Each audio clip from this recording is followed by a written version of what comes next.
Investigative Report on Accounting Malpractice at Whitebridge Condominium Association, prepared for Whitebridge Condominium Association members and concerned stakeholders. Prepared by a concerned citizen. Date, November 2nd, 2024.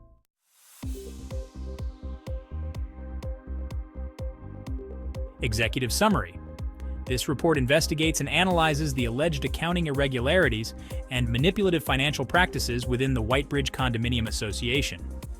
Key areas of concern include misleading revenue recognition practices, inappropriate application of dues payments to fines before dues balances, and systemic tactics aimed at artificially inflating income while obscuring the association's financial health. The WCA's financial reports and auditors' findings have repeatedly shown red flags, including a going concern warning and an inadequate reserve fund. These issues, combined with punitive fines and questionable revenue practices, suggest an ongoing pattern of financial mismanagement and possible malfeasance.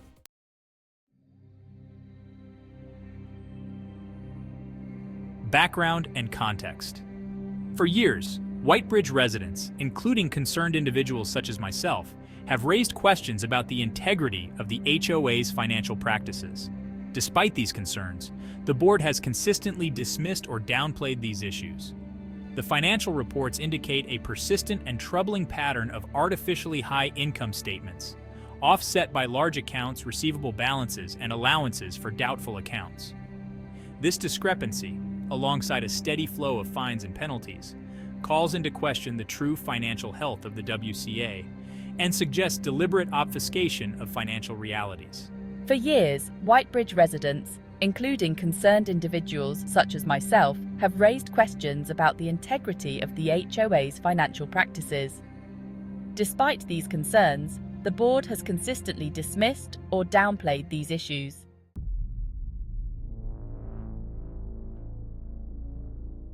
Key findings.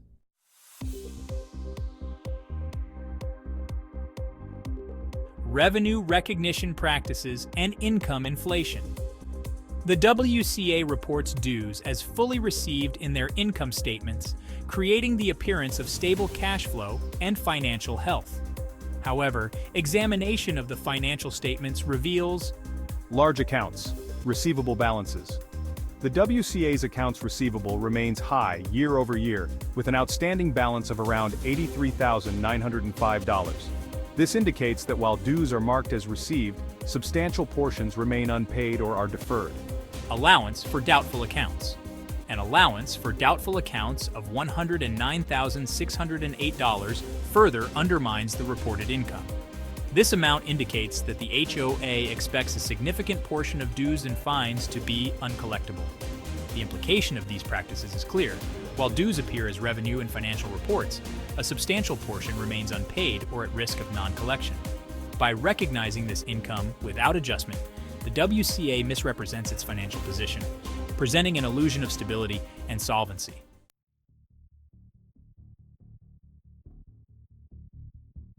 Manipulation of dues payments and fine prioritization.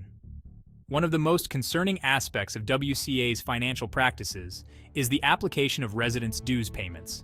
Application of payments to fines. First, rather than applying dues payments directly to dues balances, the WCA first applies payments to outstanding fines. This practice leaves residents' dues unpaid, resulting in further late fees, for example, $35 per month. Predatory fine structure. By prioritizing fines over dues, the WCA creates a cycle of indebtedness for residents. This cycle allows the HOA to impose additional fees and penalties, which may artificially boost short-term income figures, but severely impacts residents financially. The motivation behind this practice appears to be twofold. First, it enables the WCA to generate consistent fine-related income, which supplements regular dues. Second, it provides justification for punitive actions against residents, including lien placements, which serve as leverage to enforce compliance and suppress dissent.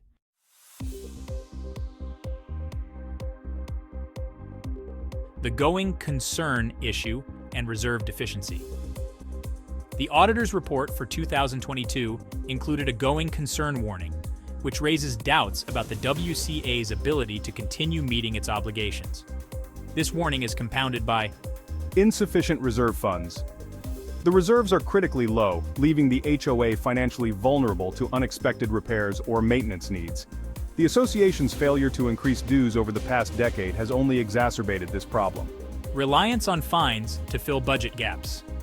Given the stagnant dues and insufficient reserves, the WCA appears to rely heavily on fine income to meet budget shortfalls.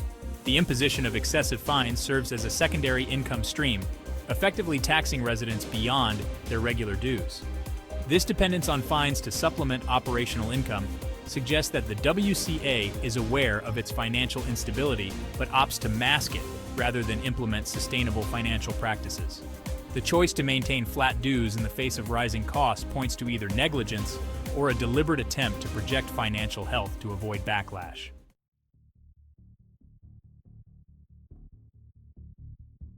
Misleading communication to residents.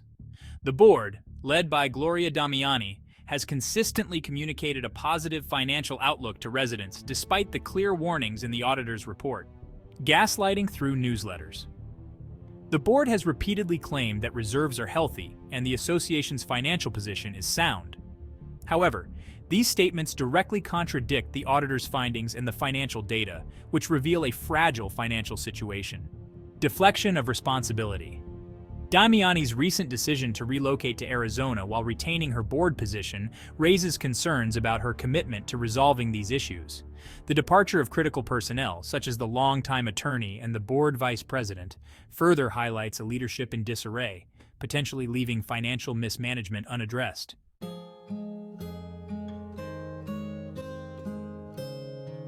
Inferences and underlying motivations. Based on these findings, it appears that the WCA's financial practices are not simply a result of incompetence, but rather part of a broader strategy to maintain control and project a facade of stability. The likely motivations include 1. Preserving power and control.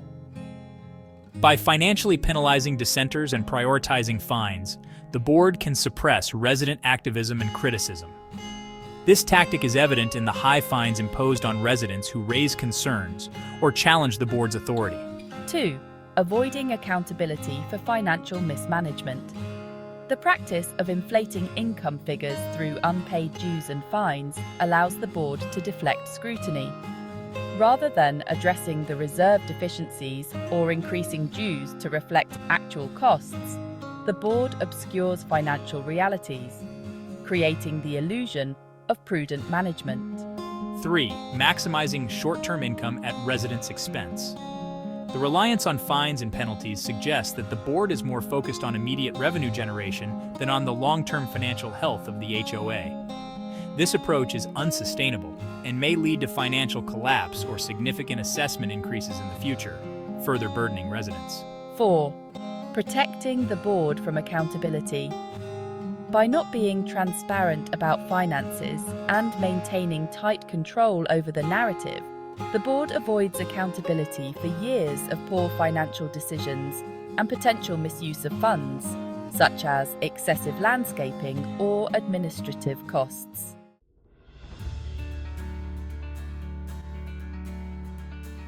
Recommendations. Given the patterns of financial manipulation, it is crucial that residents take proactive steps to address these issues. Recommendations include 1. Demand an independent financial audit. Given the significant discrepancies, a full forensic audit by an independent accounting firm would provide transparency and accountability, potentially revealing misuse of funds or other malpractice. 2. Institute a transparent payment and fine policy.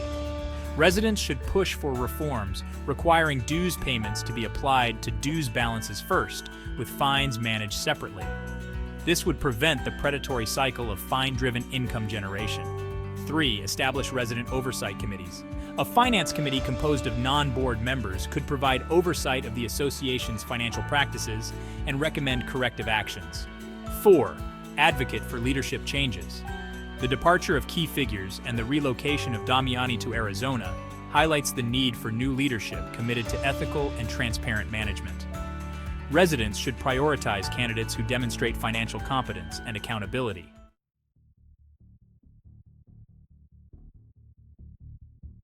Conclusion.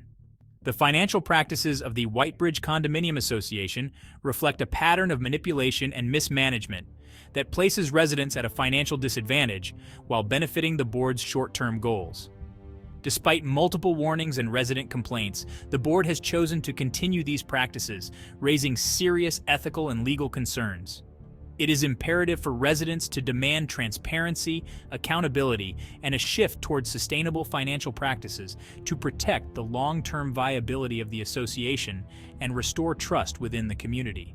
This report synthesizes the evidence and concerns that have been raised over time, creating a comprehensive picture of the alleged financial malpractice within the WCA. It emphasizes the need for immediate corrective actions and sets forth recommendations to protect residents from further financial exploitation.